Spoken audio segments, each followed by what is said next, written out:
أشهد أن محمدا رسول الله.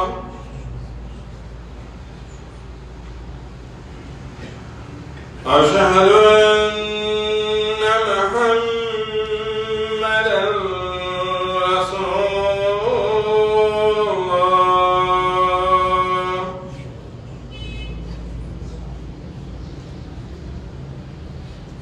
حي على الصلاة.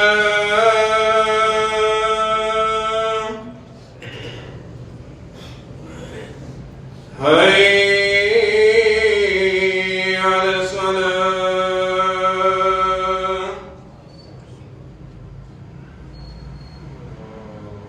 حي على الفلاح.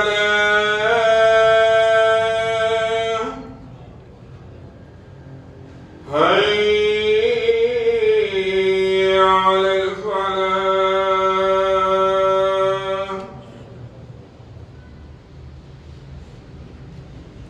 الله أكبر الله أكبر. لا إله إلا الله.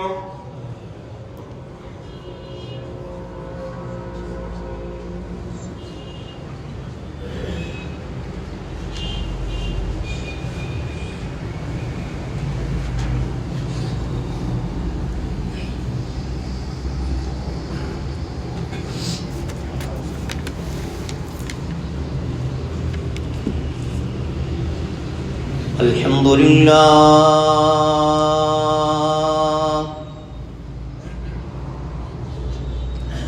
الحمد لله نحمده ونستعينه ونستغفره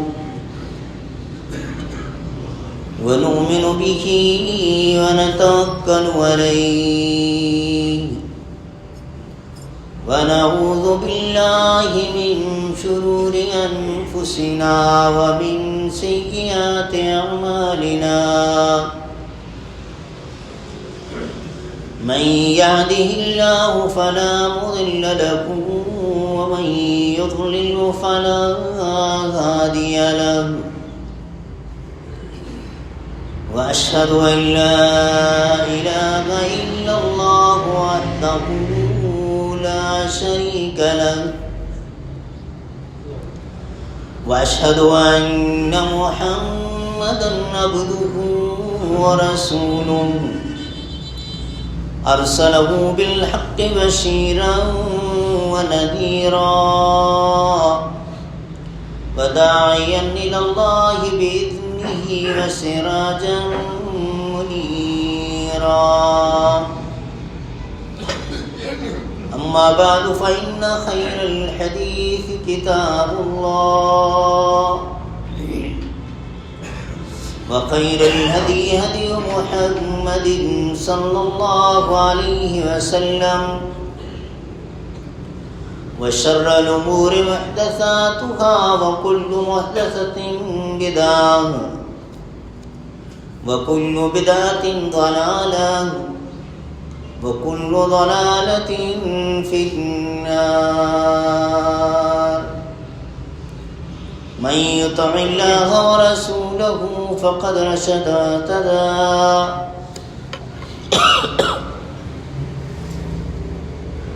ومن يعص الله ورسوله فقد ضل وغوى. اللهم صل على محمد وعلى آل محمد كما صليت على إبراهيم وعلى آل إبراهيم إنك حميد مجيد.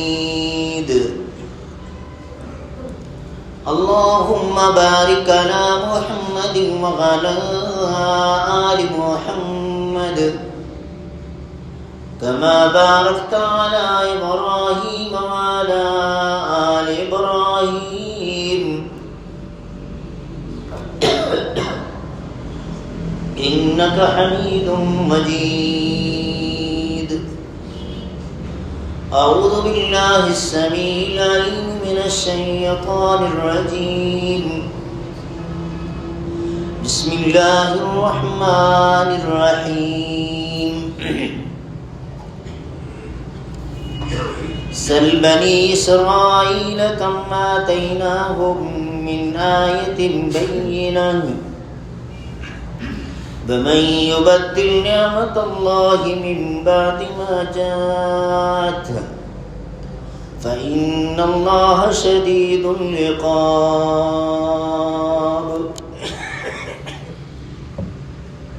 اللہ رب العالمین کی حمد و ثنا، اسی کے لیے تعریفات، تسبیحات، کبریائی اور بزرگی، جو اپنی ذات اور اپنی ایک ایک صفت میں بالکل اکیلا، منفرد، بے مثل اور بے مثال ہے. اللہ کی طرف سے، اللہ کے فرشتوں کی طرف سے اور ہم سب مسلمانوں کی طرف سے صلاۃ والسلام خاتم الانبیاء حضرت محمد مصطفیٰ صلی اللہ علیہ وسلم کی ذات اقدس پر، جو اللہ کے آخری نبی اور رسول بن کر مبعوث ہوئے، اپنے مالک کا پسندیدہ دین اسلام اور آخری سچا آسمانی صحیفہ قرآن پاک ہم تلک منن پہنچا کر اس دنیا سے رخصت ہو گئے. سورۃ البقرہ کی آیت نمبر 211 کے حوالے سے گفتگو کا آغاز ہوا تھا، اور اس میں خاص طور پہ اس نقطے پر ہماری گفتگو ہوئی تھی کہ اللہ رب العالمین نے ہمیں جن نعمتوں سے نوازا ہے، ہر نعمت کا شکر بجا لانا ہم پر فرض ہے، اور کسی بھی نعمت کا شکریہ صحیح معنوں میں کس طرح ادا ہو سکتا ہے،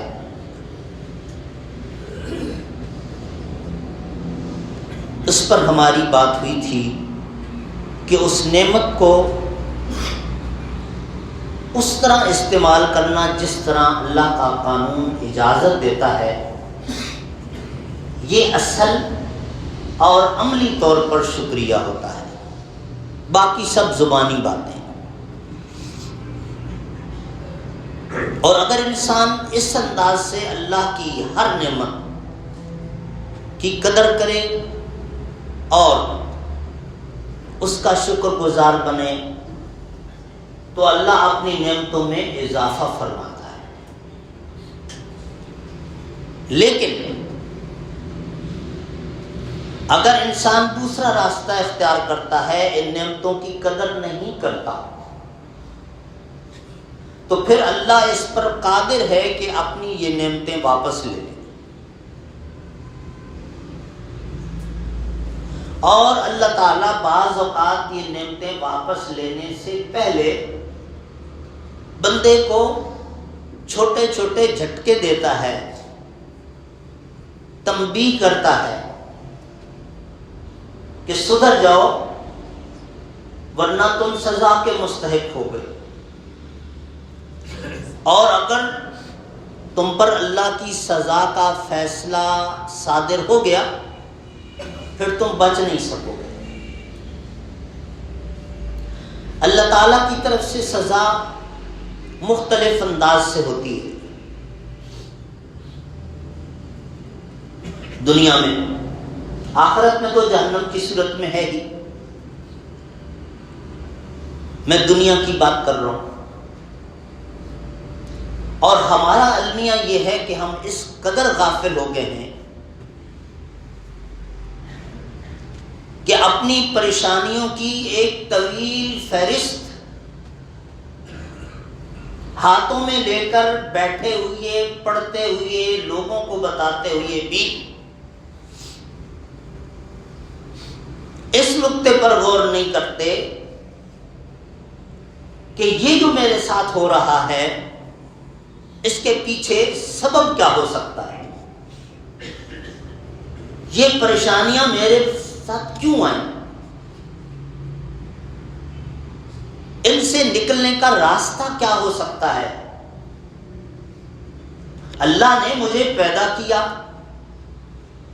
میری رشد و ہدایت کے لیے انبیاء کرام بھیجے، اور پھر رہتی دنیا تک یہ آخری آسمانی صحیفہ قرآن پاک اور آخری نبی کا اسوہ حسنہ میرے پاس گائیڈ کے طور پہ موجود ہے،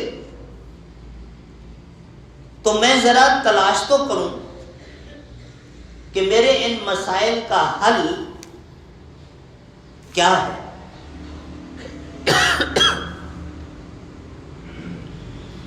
یہ بہت بڑی ایک طرح سے سزا بھی ہے، یہ واضح دلیل ہے کہ اللہ ہم سے کتنا ناراض ہے کہ ہماری توجہ بھی اس طرف نہ جائے کہ میں حل تلاش کر لوں۔ یہ جو غفلت ہے یہ سزا ہی ہو سکتی ہے، اور اس وقت بچہ ویسے تو دنیا میں لیکن خاص طور پہ اپنے اس ملک میں جن پریشانیوں کو لے کر بیٹھا ہے، بڑی اشد ضرورت ہے کہ ہم غور کریں۔ ان اللہ لا یغیر ما بقوم حتی یغیروا ما بانفسہم، اللہ کی یہ سنت ہے، اللہ کا یہ قانون ہے، جب تک لوگ اپنے آپ کو خود نہیں بدلنا چاہیں گے اللہ زبردستی نہیں بدلے گا۔ اگر ہم سدھرنا نہیں چاہیں گے اللہ کو کیا ضرورت ہے؟ پریشانیاں میرے ساتھ ہیں، اللہ کے ساتھ تو نہیں۔ ایک نقطہ یہ سمجھنے کا ہے۔ دوسرا نقطہ، ذرا اپنی روزمرہ کی زندگی اور اپنے جو معمولات ہیں ان پر غور کرنے کی ضرورت ہے۔ ہم نے اس خطبے میں بیان کیا تھا کہ وَمَن يُبَدِّلْ نِعْمَتَ اللَّهِ مِن بَعْدِ مَا جَاءَتْهُ، اللہ تعالی کی دی ہوئی نعمت کو بدلنا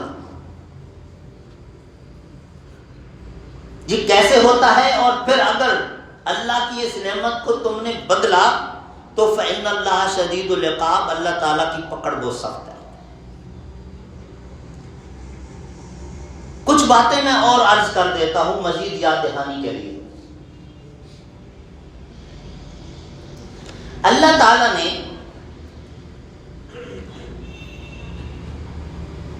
محنت کرنے کو کہا ہے۔ پہلے گاڑیوں کے پیچھے کبھی ایک جملہ لکھا ہوا ہوتا تھا، محنت کر حسد نہ کر۔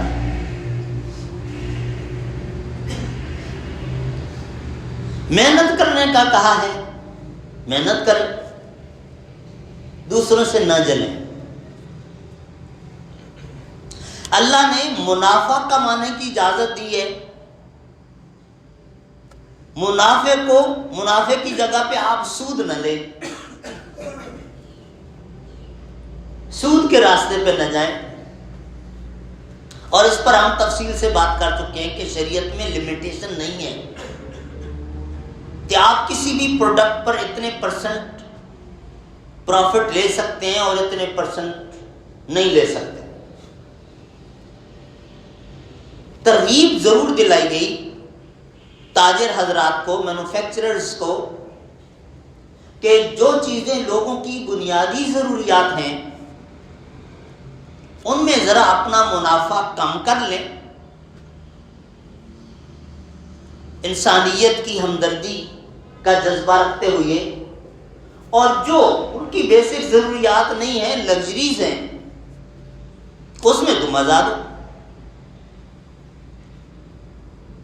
تو اس پر ہم پہلے 2-3 مرتبہ بات کر چکے ہیں. پروفٹ کا راستہ آپ کے لیے کھلا ہے، سود کا منع ہے. ترقی کے لیے کوالیفیکیشن، ایکسپیرینس، اس کا راستہ کھلا ہے، رشوت کا راستہ بند ہے. آپ ٹھنڈا مشروب پی سکتے ہیں، یہ آپ کے پاس نعمت ہے، شراب نہیں پی سکتے. یہ جو جائز مشروب ہے اس کی جگہ پہ شراب پئیں گے تو آپ نے اللہ کی اس نعمت کو بدلا ہے. محنت کی جگہ پہ آپ حسد لے کر آئے تو آپ نے اللہ کی نعمت کو بدلا ہے. منافع کے راستے کو چھوڑ کر سود کا راستہ اختیار کیا تو آپ نے اللہ کی نعمت کو بدلا ہے. قرآن پاک پڑھنے کی بجائے آپ نے رومانٹک سٹوریز پڑھی ہیں تو آپ نے اللہ کی نعمت کو بدلا ہے. رسول اللہ صلی اللہ علیہ وسلم کی تعلیمات پڑھنے کی بجائے آپ نے قصے، کہانیاں اور لطیفے پڑھے تو آپ نے اللہ کی اس نعمت کو بدلا ہے. اللہ نے آپ کو نیند دی تھی جو آپ کے جسم کی ضرورت تھی، وہ آپ رات کو گپ شپ میں چلے، بڑے پیمانے پہ آپ نہیں گئے جو بالکل آؤٹ آف شریعہ حرکتیں ہیں، لیکن دوستوں کے ساتھ گیدرنگ اور گپ شپ اس میں لگایا تو آپ نے اللہ کی نعمت کو بدلا ہے. اللہ کی یہ جو شریعت ہے اس پر ہم بات کر چکے ہیں کہ A to Z، طہارت، ایمانیات سے لے کر ثقافت تک، گیٹ اپ تک، یہ سب احکام ہیں. پچھلے دنوں ایک صاحب کی بات بڑی اچھی لگی. شادی کے ایک فنکشن میں ہم تھے، انہوں نے ایک مولانا صاحب کو بلایا ہوا تھا درس کے لیے، اور انہوں نے بڑی کھری بات کی. انہوں نے کہا کہ ابھی تھوڑی دیر کے بعد ہم لوگ جو اس حال میں موجود ہیں،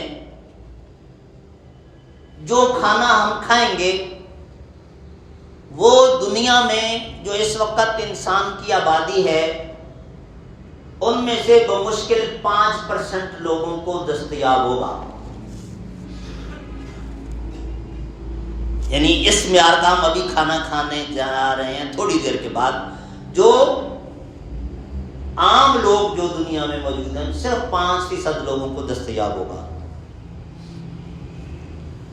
دوسری طرف ہم یہ جو مہنگائی اور پریشانیوں کو رو رہے ہیں، تو اگر یہی ہو جائے، حضرت عبد الرحمن بن عوف کی انہوں نے مثال دی کہ مدینہ منورہ چھوٹا سا شہر،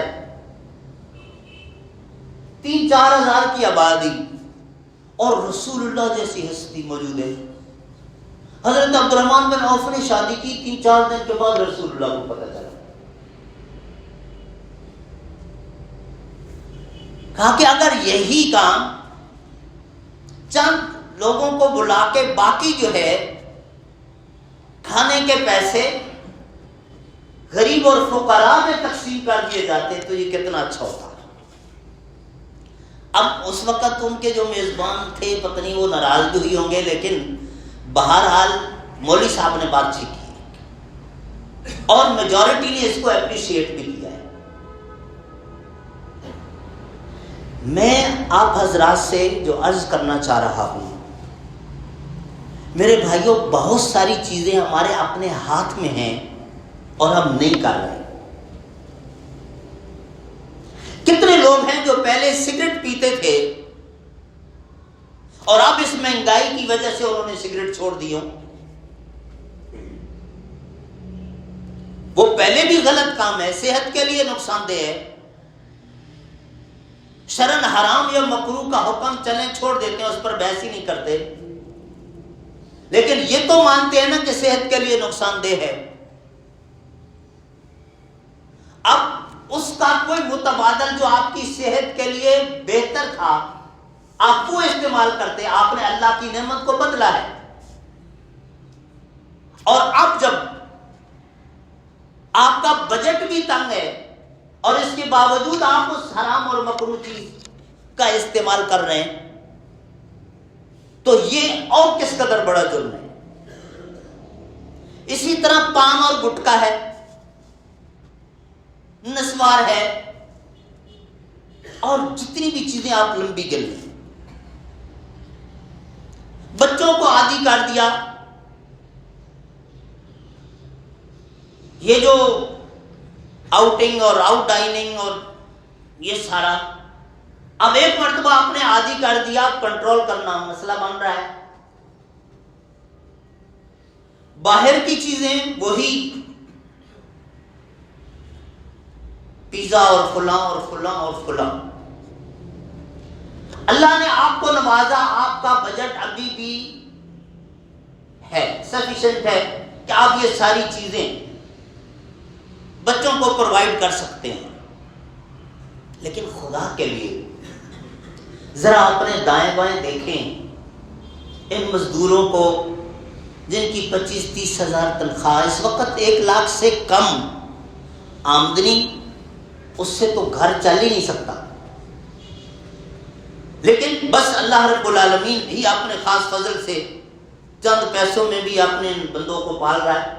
یہ اس کا کرم ہے، ورنہ جو مہنگائی کا وہ ہے تناسب، اگر اس حساب سے دیکھا جائے تو ہمارا روپیہ جو ہے یہ وال پیپر ہی رہ گیا ہے، بس اس کی اور کوئی حیثیت نہیں رہے گی. تو اگر یہ صاحب ثروت لوگ، صاحب استطاعت لوگ جن کے پاس 5 روپے کی گنجائش بنتی ہے، وہ 5 روپے ہی اسپیئر کریں اور اپنے ان غریبوں کے لیے، یہ اللہ کی نعمت کا شکریہ بھی ہو جائے گا. اور وہ جو فضولیات گھر میں آ رہی تھی، جن سے صحت خراب ہو رہی تھی، وہ بھی رک جائیں گی. بچوں کو بھی ایک اچھا سبق ملے گا. بعض پیرنٹس کرتے ہیں جن کو اللہ نے شعور دیا ہے، خود بچے کے ہاتھ میں پیسے دیتے ہیں کہ بیٹا یہ فلاں وہ جا رہے ہیں نا، ذرا ان کو دے. مسجد سے نکل تو یہ بیٹا میرے ذرا جوتے اٹھا کے لے آؤ، یہاں رکھو. یہ انڈائریکٹ وے میں بچے کی تربیت ہے. لیکن جو حضرات نہیں کرتے ان کے لیے کہ یہ بہت ضروری ہے. اللہ رب العالمین کی ایک ایک نعمت، اس کی قدر و قیمت کرنا، اس کا خیال رکھنا ہر شخص پر فرض ہے. اور اگر نہیں کرے گا تو یہ جو حالات ہو رہے ہیں، اور بڑی تیزی کے ساتھ ہم اور نیچے جا رہے ہیں، مگر مجبور ہو کر آپ کریں یہ اور چیز ہے. انٹینشنلی نیت یہ کر کے کہ میں پہلے غلط راستے پر تھا، اب اللہ کا حکم سمجھ کر میں ان چیزوں کو چھوڑ کر اس راستے پر آنا چاہتا ہوں. اس کا مزہ کچھ اور ہوگا، اس کی برکت کچھ اور ہوگی. آپ بجٹ کم ہونے کی وجہ سے سگریٹ چھوڑیں، ٹھیک ہے آپ گناہ سے بچ گئے. لیکن اگر آپ اللہ کی شریعت کے خلاف سمجھ کر اس جذبے سے اس کو چھوڑیں تو اب آپ کو بجٹ بھی ڈسٹرب نہیں ہوگا، برکتیں بھی ملیں گی. نیت بنیادی چیز ہے. دل کی دنیا درست کرنے کی ضرورت ہے، بلکہ دل کا قبلہ درست کرنے کی ضرورت ہے. دنیا تو دل کی بہت بڑی ہے نا، دل کی صرف ڈائریکشن ہی ہم صحیح کر لیں کہ یہ صرف اس طرف سوچے جو اللہ کا قانون ہے، یہ بھی ہماری بہت بڑی کامیابی ہوگی. اور پیارے نبی صلی اللہ علیہ وسلم نے ارشاد فرمایا تھا، صحیح بخاری کی وہ حدیث ہے، لا یؤمن احدکم حتی یکون ہواہ تبعا لما جئت بہ. کیا ایمان کو آپ نے سمجھ لیا صحیح معنوں میں اس وقت مومن سمجھے جاؤ گے جب اپنی ساری خواہشات کو، تمناؤں کو، دل کو میرے قانون کے تابع کر دو۔ اس کو آزاد نہ چھوڑو، دل کو، خواہشات کو، تمناؤں کو آزاد نہ چھوڑو۔ جب ان پر پابندی لگانے کے تم قابل ہو جاؤ گے، ان پر آپ نے کنٹرول حاصل کر لیا، یہ آپ کی کامیابی ہے۔ اب آپ مومن ہیں۔ جب تک آپ کا نفس، آپ کی تمنائیں، آپ کی خواہشات آپ کے کنٹرول میں نہیں ہیں، یہ شتر بے مہار، یہ مومن نہیں کہلاتا۔ یہ اللہ رب العالمین کی خاص نوازش ہے کہ ہماری یہ ٹوٹی پھوٹی نمازیں اور جو چند چیزیں اور کرتے ہیں وہ اپنی بارگاہ میں قبول کر کے ہمیں معاف کر دے، تو یہ اس کی خاص مہربانی ہوگی۔ ادروائز باقی آپ نے معمولات دیکھیں، ہم کتنے مسلمان نظر آتے ہیں انہیں۔ تو بہرحال اس آیت میں رب العالمین نے ارشاد یہی فرمایا کہ میری نعمتوں کو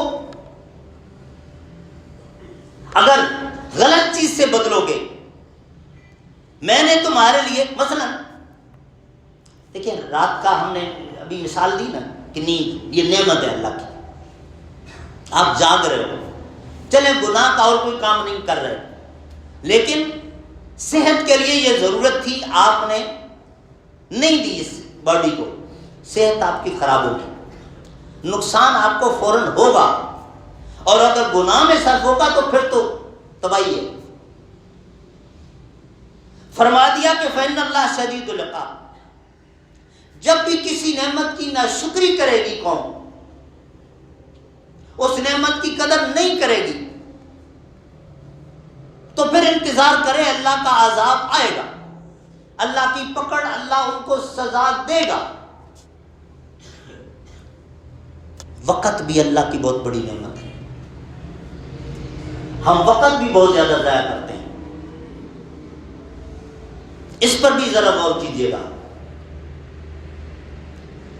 یہ جو ہمارے آفس کے ٹائمنگز ہیں، آپ نے کسی بھی فیکٹری، کسی بھی آرگنائزیشن کے ساتھ طے کر لیا 9 بجے سے 4 بجے آفس ٹائمنگ ہے، یہ ٹائم آپ نے بیچ دیا ہے، اس کی آپ کو سیلری ملتی ہے، اب اس میں آپ ڈنڈی مارتے ہیں،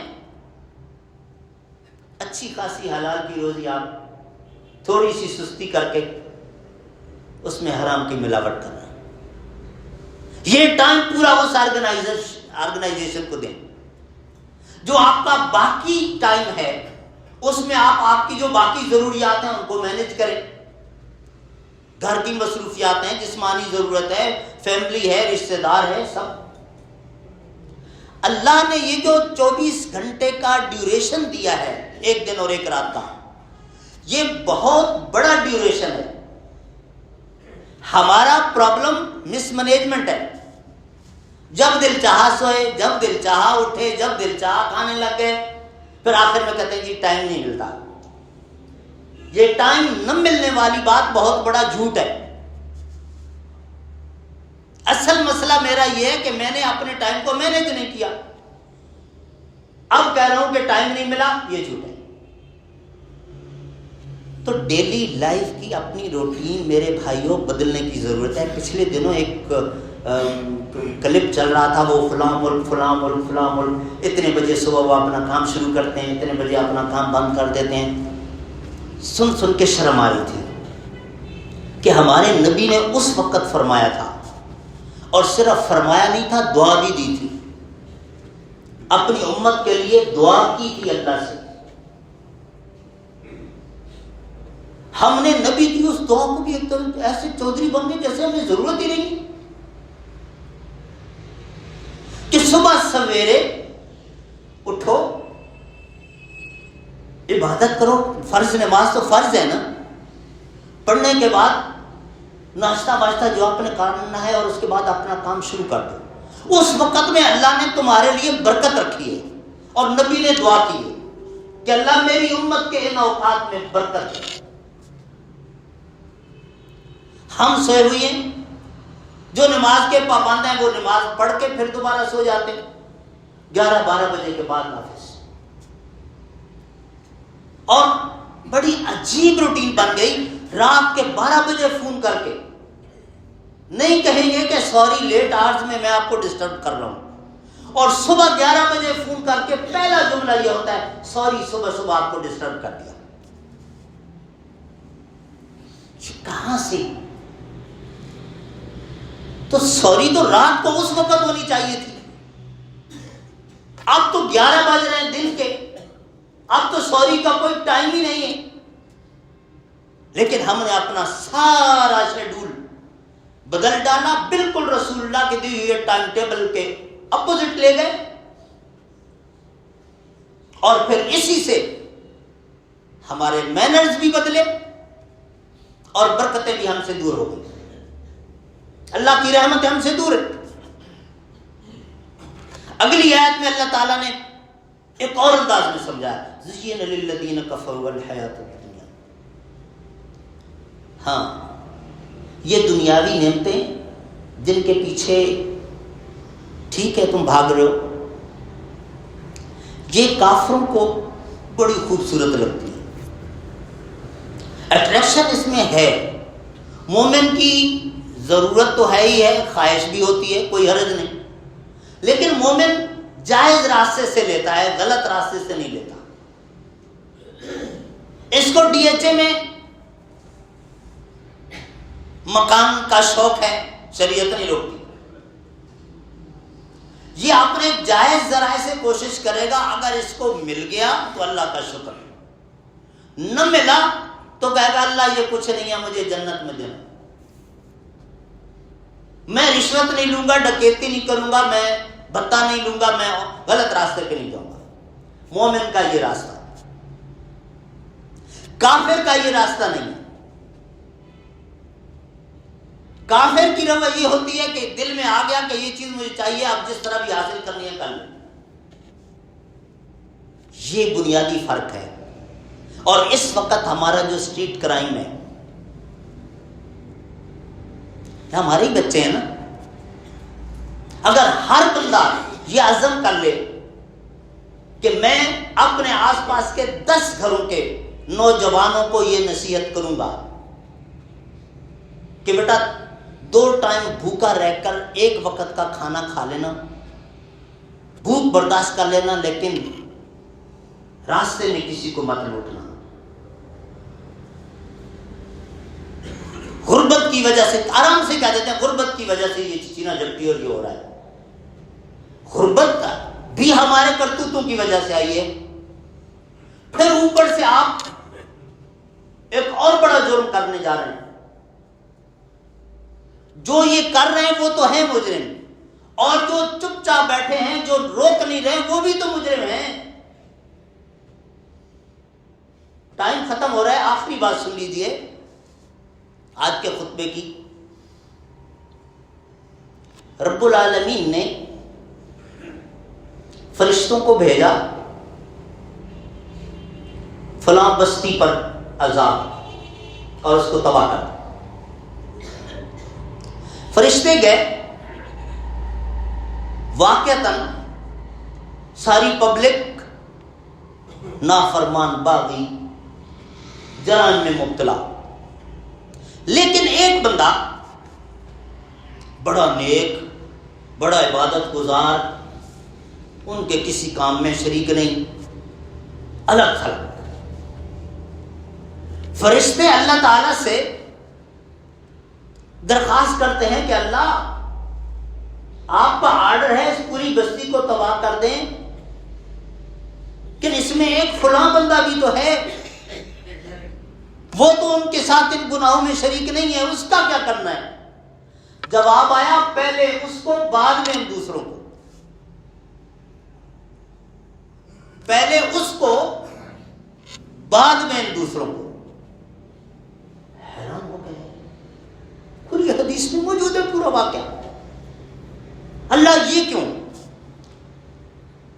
فرمایا اس کے دل میں اتنی غیرت نہیں ہے، اس کا دل اتنا مردہ ہے، بے حس ہے، اس کے سامنے میرا قانون توڑا جا رہا ہے، اور اس کو کبھی اس کی غیرت نہیں جاگی کہ میں لوگوں کو کہوں کہ تم کیوں اللہ کے حکم کی خلاف ورزی کر رہے ہو، تم کیوں اللہ کے عذاب کو دعوت دے رہے ہو، تمہاری وجہ سے باقی لوگ بھی اس لپیٹ میں آئیں گے۔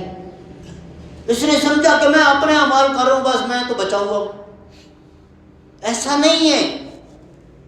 جیسے ہر فیملی ممبر پر جو اس کا گارڈین ہے، سرپرست ہے، اس پر فرض ہے کہ نہ صرف کہ خود نماز کا پابند ہو جائے، اپنے زیر سرپرستی تمام افراد کو بھی نماز کا پابند بنائے، ورنہ قیامت والے دن یہ ان کے متعلق پوچھا جائے گا اور اس کو سزا ہوگی۔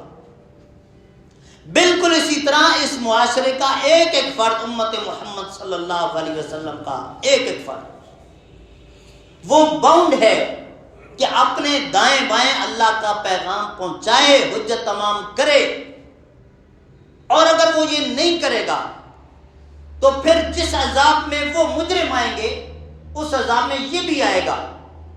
اس نے وہ جرم تو نہیں کیا، لیکن یہ اللہ تعالیٰ کا حکم اس نے بھی نہیں مانا کہ اللہ کا یہ پیغام ان تک پہنچاتا۔ ہم اپنے اسٹوڈنٹس کو کلاس میں تو اس طرح سے سمجھاتے ہیں کہ یہ آپ کے 10 یا 11 سبجیکٹس ہیں، ہر ایک میں پاس ہونا ضروری ہے، کسی ایک میں فیل ہو گئے تو آپ فیل ہیں، ڈگری نہیں ملے گی۔ جس طرح نماز کا مثلا ایک پرچہ ہے، آپ نے پڑھنی تھی، اس میں آپ پاس ہو گئے، آپ نے نماز پڑھی۔ دوسرا پرچہ یہ بھی تھا کہ نماز کی دعوت دو لوگوں کو، اس پرچے میں آپ فیل ہو گئے، آپ نے یہ پاس نہیں کیا تو ڈگری تو اب بھی آپ کو نہیں ملے گی، آپ فیل ہیں۔ تو میرے بھائیوں، ذرا ہمیں اپنی عملی زندگی پر غور کرنے کی ضرورت ہے۔ وہ جو اللہ نے وعدہ دیا تھا نا، وَأَنْتُمُ الْأَعْلَوْنَ إِن كُنتُم مُؤْمِنِينَ، اگر کھرے مومن بنو گے، میرا وعدہ ہے دنیا کی کوئی طاقت تمہیں پسپا نہیں کر سکے گی۔ کیوں؟ اللہ وعدہ بھول گیا تھا؟ اللہ کو اپنا وعدہ یاد ہے۔ ہم اس میرٹ پر نہیں ہیں۔ اس میرٹ پر آنے کی آج امت کوشش شروع کر دے، اللہ کی رحمتیں اس طرح برسے گی ہم سمیٹ نہیں سکیں گے۔ تو اللہ رب العالمین ہم سب کو باعمل مسلمان بننے کی توفیق عطا فرمائے، اور اللہ تعالی ہم سب کا خاتمہ اپنی فرما برداری پر فرمائے۔ سبحان ربک رب العزت عما یصفون وسلام علی المرسلین والحمد للہ رب العالمین۔